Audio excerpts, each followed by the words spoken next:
Bismillahirrahmanirrahim. Assalamualaikum warahmatullahi wabarakatuh.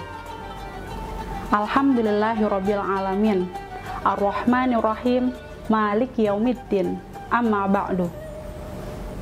Qala Allah Ta'ala fi kitabihil karim ba'da a'udzu billahi minasyaitonir rajim. Bismillahirrahmanirrahim.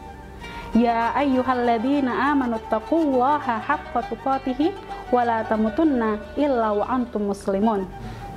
Wa qala aidan ya ayyuhalladzina amanu kutiba alaikumusiyam kama kutiba alal ladzina min qablikum la'allakum tattaqun. Hadirin wal hadirat rahimani wa rahimakumullah. Pertama-tama, marilah kita panjatkan puja dan puji syukur kita kehadirat Allah Subhanahu wa Ta'ala, Rabb semesta alam, yang berkat nikmat dan hidayahnya sehingga kita masih bisa bertemu dengan bulan suci, bulan yang mulia, yaitu bulan Ramadan. Sholawat teriring salam, marilah kita sanjung agungkan kepada junjungan kita Nabi Agung Muhammad Sallallahu Alaihi Wasallam. Nabi yang semoga bukan hanya kita yang mengaku sebagai umatnya, tapi semoga Nabi Muhammad SAW juga mengakui kita sebagai umatnya, sehingga nanti kita bisa mendapatkan syafaat dari Rasulullah SAW. Hadirin wal hadirat rahimani wa rahimakumullah. Pada kesempatan kali ini saya akan membahas tentang bagaimana cara agar kita tidak gagal panen pada saat bulan suci Ramadan. Ramadan adalah bulan yang mulia. Ramadan adalah bulan yang sangat utama dibandingkan dengan bulan-bulan yang lainnya. Seperti halnya utamanya Nabi Yusuf dibandingkan dengan 11 saudaranya. Matahari dibandingkan dengan bintang-bintang. Dan Nabi Muhammad SAW dibandingkan dengan para sahabatnya. Ada sebuah riwayat dari Imam Bukhari dan Imam Muslim, bahwasanya suatu ketika Rasulullah SAW naik ke atas mimbar dan beliau berucap amin 3 kali. Kemudian para sahabat bertanya kepada Rasul, "Ya Rasulullah, sami'na annaka taqulu amin 3 marrat." Wahai Rasulullah, kami telah mendengar bahwasanya engkau telah berkata amin 3 kali. Lalu Rasulullah SAW pun bersabda, "Sesungguhnya pada saat aku menaiki tangga mimbar yang pertama, datanglah malaikat Jibril kepadaku. Lalu beliau berkata, celakalah seorang hamba yang apabila dia mendapati kedua orang tuanya atau salah satu dari keduanya berusia lanjut, tapi ia tidak bisa masuk surga." Kemudian saya pun berkata amin. Lalu ketika saya menaiki tangga kedua, Jibril berkata, celakalah seorang hamba yang mendapati dirinya bisa menemui bulan suci Ramadan, tapi hingga Ramadan telah usai, dosa-dosanya tidak diampuni. Kemudian saya berkata amin. Dan ketika saya menaiki tangga yang ketiga, Jibril berkata, celakalah seorang hamba yang apabila disebutkan namamu, tapi dia tidak bersolawat kepadamu. Dan saya berkata amin. Ini adalah doa yang dipanjatkan oleh pemimpin para malaikat, yaitu malaikat Jibril, dan diaminkan oleh Nabi Muhammad SAW, pemimpin umat. Kita garis bawahi pada poin kedua yang berkaitan dengan topik bahasan kita pada saat ini.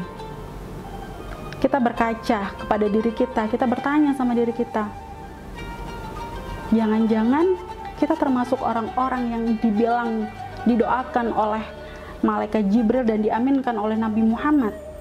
Jangan-jangan kita termasuk orang-orang yang celaka. Atau jangan-jangan kita adalah orang-orang yang selalu mengulangi kecelakaan itu tahun demi tahun, ternyata kita tidak sadar bahwasanya kita termasuk orang-orang yang celaka. Jadi kita bisa bercermin sama diri kita, bertanya-tanya kepada diri kita sendiri, kita kira-kira termasuk orang yang celaka bukan ya?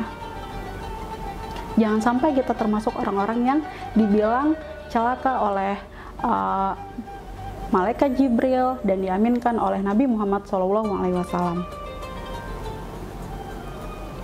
Kemudian kalau seumpamanya kita celaka di hadapan manusia, kita masih bisa meminta pertolongan dari Allah Subhanahu wa Ta'ala. Tetapi bagaimana jika kita dianggap celaka oleh Allah? Kepada siapa lagi kita akan meminta pertolongan? Lalu bagaimana nih sekarang? Bagaimana caranya agar kita tidak termasuk orang-orang yang gagal panen pada saat bulan Ramadan, atau kita tidak termasuk dalam golongan orang yang kata malaikat Jibril tadi termasuk golongan orang-orang yang celaka? Yaitu dengan kita tahu makna, kita tahu dan kita paham makna, hikmah dan keutamaan dari bulan suci Ramadan. Mungkin kalau sekedar tahu, kita sering mendengar banyak ceramah-ceramah yang mengatakan ini keutamaan bulan Ramadan, pahala dilipat gandakan, Allah membuka pintu surga, menutup pintu neraka. Tapi apakah kita itu sudah paham akan hakikat sebenarnya keutamaan bulan suci Ramadan? Ada sebuah hadis yang diriwayatkan oleh Abu Talhah radhiyallahu anha. Jadi pada suatu ketika ada dua orang laki-laki, mereka berdua itu datang dari Yaman ke Madinah, mendatangi Rasulullah SAW untuk menyatakan keislamannya. Mereka berdua adalah sahabat sejati yang selalu mengingatkan kepada kebaikan, ke masjid bareng, kalau mau ada sedekah mereka selalu mengingatkan satu sama lain, ada kajian-kajian mereka selalu mengikuti, sampai suatu ketika mereka berdua ikut dalam sebuah peperangan, dan salah satu dari keduanya itu meninggal dunia dalam keadaan mati syahid.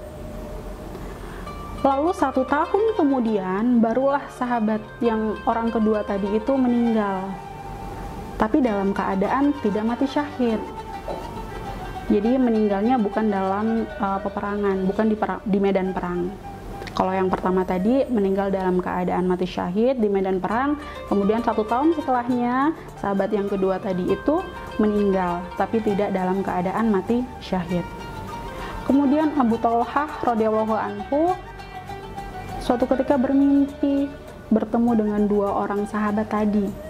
Mereka sedang menunggu panggilan antrian untuk masuk ke dalam surga. Kemudian yang dipanggil terlebih dahulu ternyata adalah sahabat yang kedua, yang meninggalnya bukan karena jihad fisabilillah, bukan karena meninggal mati syahid. Dan setelah beberapa lama kemudian barulah sahabat yang pertama tadi yang meninggal karena mati syahid itu dipanggil. Abu Talhah berpikir, kenapa? Padahal orang yang pertama, sahabat yang pertama ini kan mati syahid. Kenapa yang dipanggil duluan adalah sahabat yang kedua? Kemudian Rasulullah SAW pun mendengar pertanyaan itu dan akhirnya memberikan jawaban. Wahai Abu Talhah, bukankah orang yang kedua ini telah mempunyai 1 tahun kelebihan waktu? Ya benar Rasul. Dan bukankah karena 1 tahun itu dia melaksanakan sholat selama 1 tahun lebih banyak dibandingkan orang yang pertama? Iya benar Rasul.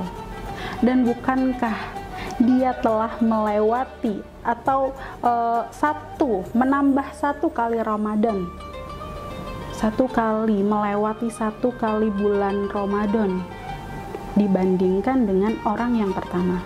Ya Rasul, kata Abu Talhah. Kemudian kata Rasul apa? Sebab itulah, jadi disebabkan karena pahala sholat selama 1 tahun ditambah dengan pahala puasa 1 kali Ramadan, itu yang menyebabkan Orang yang kedua tadi ditinggikan derajatnya dibandingkan dengan orang yang meninggal karena mati syahid. Nah, dari sini kita berpikir bahwasanya 1 kali Ramadan saja bisa membuat seorang hamba mukmin dengan mukmin yang lainnya itu mempunyai tingkatan derajat yang berbeda, yang jauh lebih tinggi. Itu hanya 1 kali Ramadan. Bagaimana dengan 3 kali, 2 kali, 20 kali, bahkan 30 kali? Masya Allah pahala yang akan diberikan. Karena kata Allah, puasa itu untukku dan aku yang akan membalasnya. Jadi Allah langsung yang akan membalas pahala dari puasa Ramadan. Jangan pernah menganggap sepele bulan suci Ramadan, karena Allah Subhanahu wa Ta'ala telah memuliakan bulan suci Ramadan. Selanjutnya, sebagai peringatan untuk diri kita, juga ada perkataan dari Ibnu Huzaimah. Beliau berkata bahwasanya ada 3 amal yang kalau amalan ini atau 3 amalan ini diterima di sisi Allah Subhanahu wa Ta'ala, maka mizan, timbangan di hari akhir itu, mizan itu akan hampir jebol karena saking beratnya pahala itu. Apa itu? Yang pertama adalah pahalanya orang yang sabar. Kita mungkin lelah kalau ada seseorang atau kita punya masalah, kemudian kita bercerita kepada seseorang, lalu seseorang itu berkata atau menasihati kita dengan kata sabar. Kita mungkin, ada nggak sih nasihat selain sabar? Tapi kita perlu tahu bahwasanya innallaha ma'as-sabirin. Sesungguhnya Allah bersama orang-orang yang sabar. Jika Allah Subhanahu wa Ta'ala saja, sang pemilik jagat raya, sudah bersama kita, lalu kita butuh apa lagi gitu loh. Jadi kita nggak perlu apa-apa lagi kalau Allah itu sudah bersama kita. Kemudian pahala yang kedua adalah pahalanya orang yang memaafkan orang yang menzolimi serta berbuat baik kepada orang yang menzolimi kita. Itu sudah dicontohkan oleh Nabi Muhammad SAW. Beliau sering lewat sebuah jalan, sebuah gang, di mana ada yang selalu melempari beliau dengan kotoran, kemudian meludahi beliau.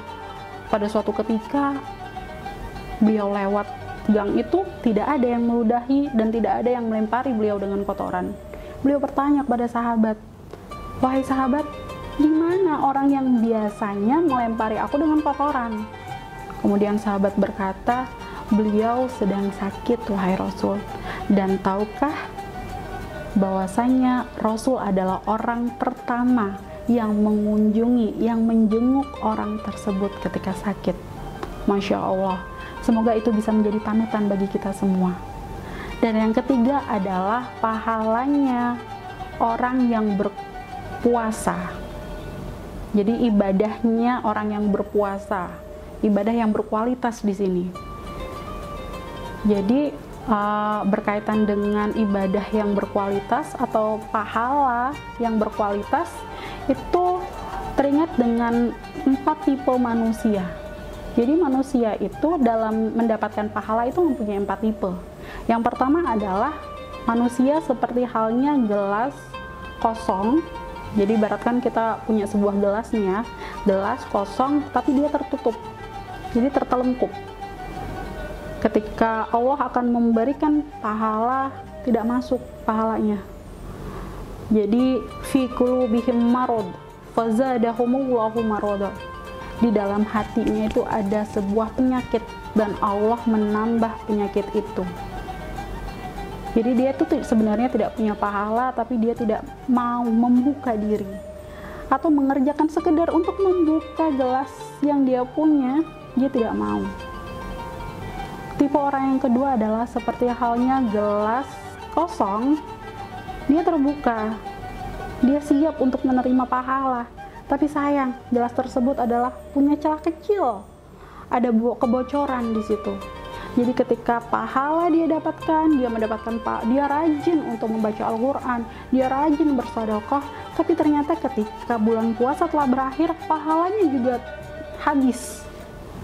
Itu adalah orang-orang yang dia berpuasa, tapi penyakit hatinya itu masih ada. Masih sering ngomongin orang, masih sering ada rasa iri, rasa dengki, menghujat, kemudian berkata-kata kasar. Jadi percuma, dia mendapatkan pahala, tapi ketika berpuasa, bulan puasa telah berakhir, ternyata pahalanya habis akibat dengan penyakit hati yang dia miliki. Kemudian tipe orang yang ketiga adalah tipe orang seperti halnya gelas yang terbuka ke atas, tapi ternyata dia adalah gelas yang sudah terisi penuh. Jadi ketika akan diberikan pahala lagi, dia merasa saya sudah cukup pahalanya. Nah, ini adalah tipe orang-orang yang sombong. Dan yang terakhir adalah seperti halnya gelas kosong yang terbuka ke atas dan tidak bocor. Ini adalah ilustrasi bagi kita semua untuk merasa kosong, untuk merasa tidak punya pahala, sehingga kita bersemangat bagaimana caranya agar gelas kita itu terisi, agar kita itu selalu mendapatkan pahala yang berlimpah dari Allah Subhanahu wa Ta'ala. Selanjutnya, kalau ada manusia yang tidak bisa membaca Al-Quran atau menghatamkan Al-Quran 1 kali saja dalam 1 bulan di bulan Ramadan, lalu pada bulan apa dia bisa melakukannya? Kalau pada bulan Ramadan saja dia tidak bisa menjadi pribadi yang dermawan, lalu pada bulan apa dia bisa menjadi dermawan? Kalau pada bulan Ramadan saja dia tidak bisa pergi ke masjid, lalu pada bulan apa dia bisa ke masjid? Kalau pada bulan Ramadan saja yang Allah berikan rahmat sebesar-besarnya, Allah tutup pintu neraka, Allah buka pintu surga, Allah berikan kelapangan untuk meraih pahala, Allah kasih gerasi besar-besaran. Pahala kita mau ambil dari segi mana saja, bahkan Allah belenggu setan-setan. Kita masih tidak mau menjalankan ketaatan, mau di bulan apa lagi kita akan berbuat ketaatan? Wallahu a'lam bishawab. Semoga apa yang saya sampaikan bisa menjadi pengingat bagi kita semua, khususnya bagi saya pribadi. Jika ada salah-salah kata, saya mohon ampun kepada Allah Subhanahu wa Ta'ala, dan kepada hadirin wal hadirat semuanya saya mohon maaf. Billahi fisabil haq fastabiqul khairat. Wassalamualaikum warahmatullahi wabarakatuh.